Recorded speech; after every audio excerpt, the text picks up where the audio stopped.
Now, take a look at this. It's not space, but the product of an increasingly popular branch of statistics called data visualization.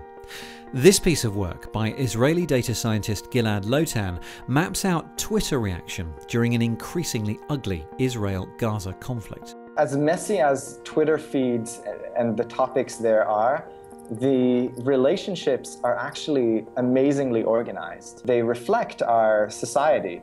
What kind of things do you analyze when you look at the feeds coming out of Twitter and other social networks? One thing I tend to do is look at network structure and understand communities within social networks. So how are people interconnected on Twitter, on Facebook, on Instagram, and how does that affect the way information spreads? Does a certain type of network structure enable faster, better information flows? Does certain structure inhibit it?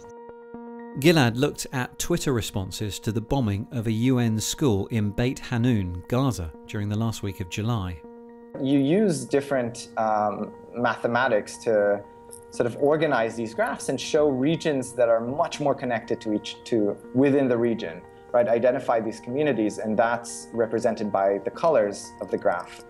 The closer together two nodes are, the more connections they share. Green represents pro-Palestinian activists, with grey being journalists, bloggers and international media, which Gilad identifies as being more sympathetic to the Palestinian narrative that the IDF bombed the school.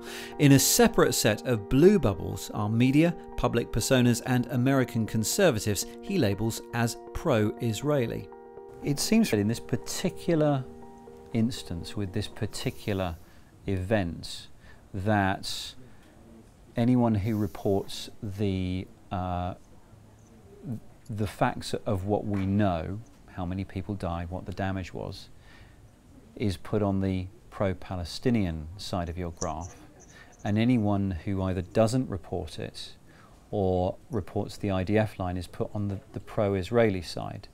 Do you think that's a little too simplistic for this incredibly complex and very, very emotive subjects? The UN example is just one of many examples reporting around these events where systematically various mainstream Israeli media did not put any emphasis on reporting about Palestinian casualties.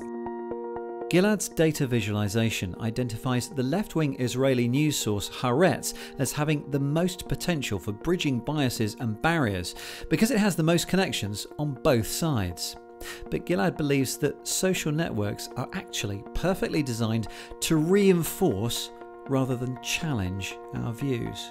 So the fact that we're most likely to only talk to people like us means that we're most likely to see content that reinforces what we already believe, right? What we want to believe. The hope was that the internet and social networks could be this great equalizer where Israelis and Palestinians could finally connect, but that's not happening.